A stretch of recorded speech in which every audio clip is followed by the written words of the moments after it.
Wow, that was trippy with all the zooms there. And focuses. This is the first video of 2 that I'm going to relate to putting a grip on a javelin. This one is about the tool that I use to make my life easier. It's a couple inches long. It's what I call a flexible needle. Obviously it has a loop on the end here, just like a needle does. I use super glue and fishing string to keep everything together in here, otherwise it would come apart pretty quick. So what I'm going to do, we're going to go through here, tell you what you need, show you how to make one. So that way, if you plan on doing your own regrip at some point in time in your life, or for your school, for yourself, however it works. Wow, that was trippy with all the zooms there and focuses. But so what we'll do, we'll go through this here with you, and I'll show you how to make one. Put that aside. The first thing that you're going to need is some heavier duty fishing line, and this is what's called monoline, if you don't know what it is already. But it's monoline, it's that plasticky type stuff. If we get the focus in on there. I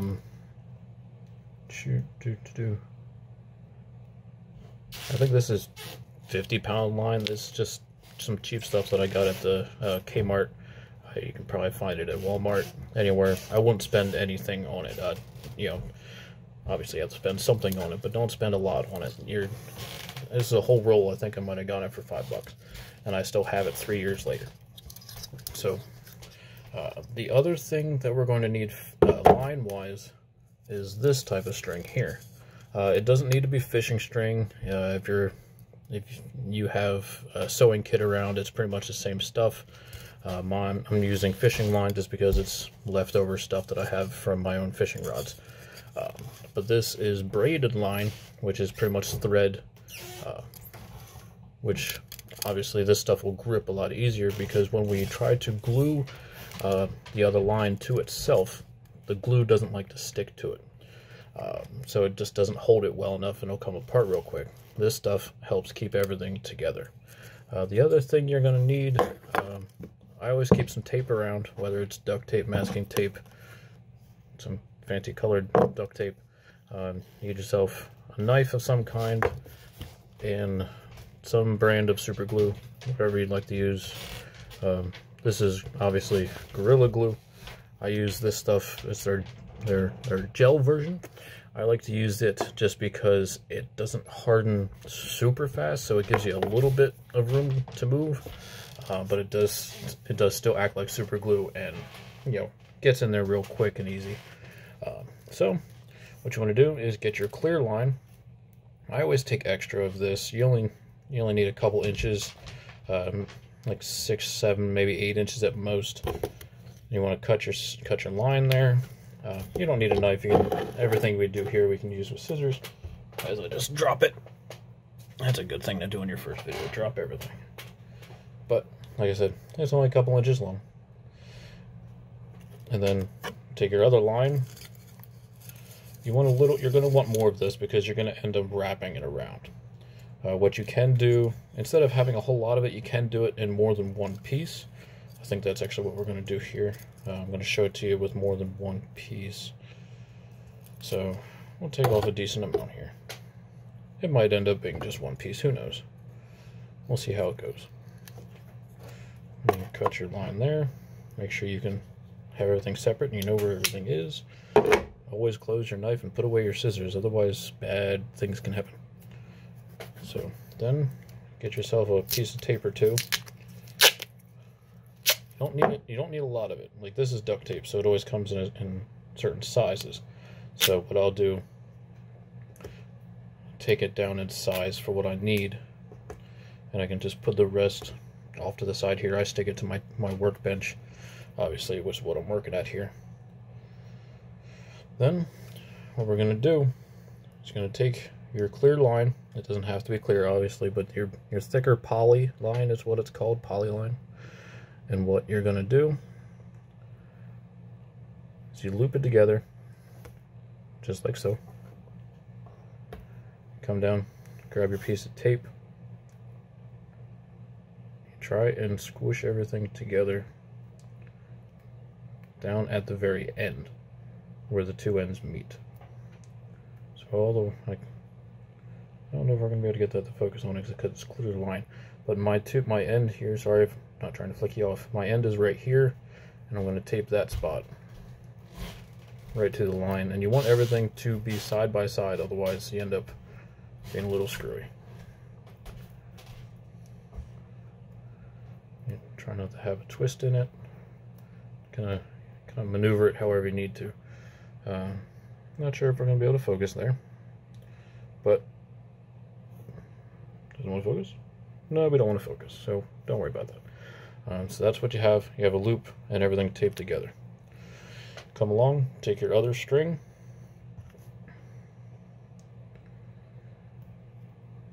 what we do is I tie my knot inside that loop.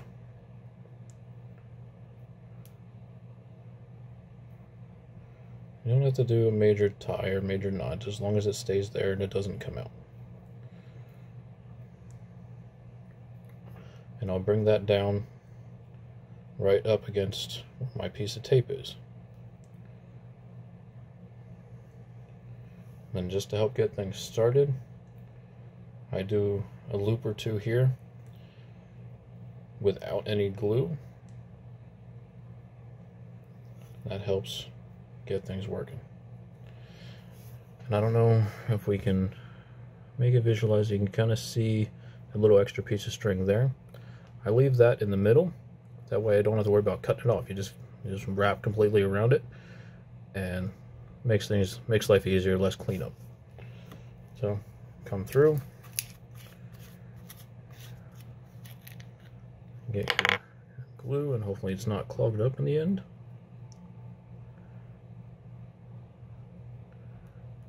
You just put a dab in there.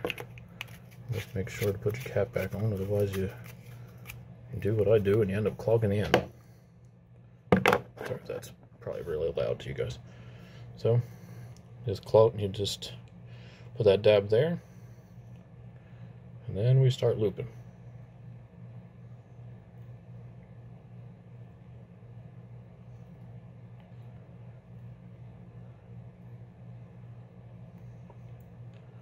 And as you go up, slowly makes your loop smaller.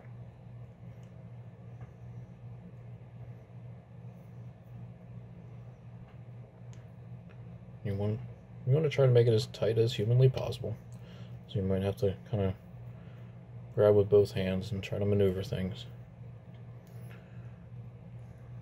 Then what I always try to do is let that sit for a minute and let everything dry up. So I'll see you in a minute. Now that we're recording again, I pressed the right button. I got everything on here nice and dry. I didn't tie my knot off yet or anything like that. Tape is still there. So this is about the size that you want your loop to be. It can be a little bigger, a little smaller, just as long as you can fit your javelin cord in through there. The easiest way to tie everything off is just to make a knot inside that loop again. And tie it off whatever type of knot you want to make on it. If I can get it to happen here, we'll do one. And your teeth are always an extra tool.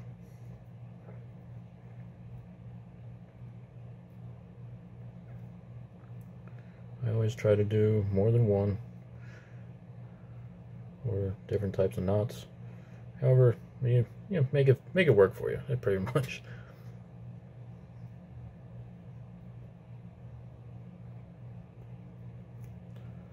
All right, now I got everything tied off there. I'm gonna use my knife, cut my string off, set it aside. Now we want to go through, take this piece of tape off of here, set it off to the side or in the trash can, whatever's closest to you. Now with using duct tape, you end up with a little leftover gooiness, and it won't hurt anybody. Just try to clean it off a little bit, make life a little prettier. So now what we're going to do is take your other line again. You're going to make yourself another knot. Don't pull it the whole way through. Just start it. Just get things started. You can kind of see right here is where my other piece is separated here. I put it right on there and all the way down, right up against it, and tie your knot off. Again, using my teeth. Again, you don't have to use a fancy knot, as long as it stays there. And I'm going to take my other line, make it go this way, so that way as I go along, I'm covering it up. Now you're just going to repeat the process just backwards. Whether you're lefty or righty, depends on which way you can face it. Whatever makes you feel better, things more comfortable. Dab your glue. I think I need some new glue because that's starting to gel up more than it should. Sorry. Alright, so then grab a hold and start twisting all over again.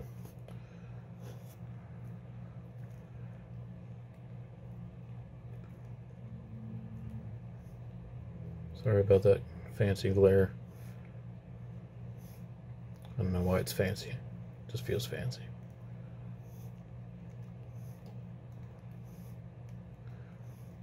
You want to keep your winds pretty close together. You don't want them to be separated. Then things will end up breaking loose on you. And when I'm making these, I always make more than one. I think I have 3 or 4 sitting around at one time. Because these are not 100% always going to work. You know, after a while they will end up, you know, coming apart. The glue will separate in some way, shape, or form. So once I get down to the end here, I'm at the very end with my winds.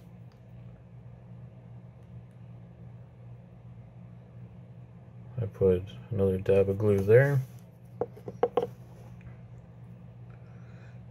And I always try to take off more string. I ended up with a little bit on here, so this is going to make my life a little more difficult. But I always come in through, make a knot down at this end in the glue. If your fingers don't stick together, is always the trouble. That's the only problem with super glue, is your fingers stick together. Then I made a knot there.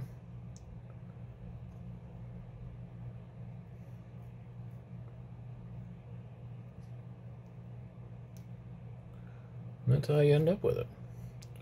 Then you just go through and let everything dry off.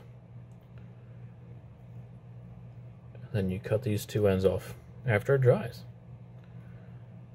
So that's I think I made a 10-minute video, 11 minutes, something like that. But that's my little video for you guys on how to make a flexible needle. And then my next video, I'll show you how to use it. So until then, stay safe, throw far.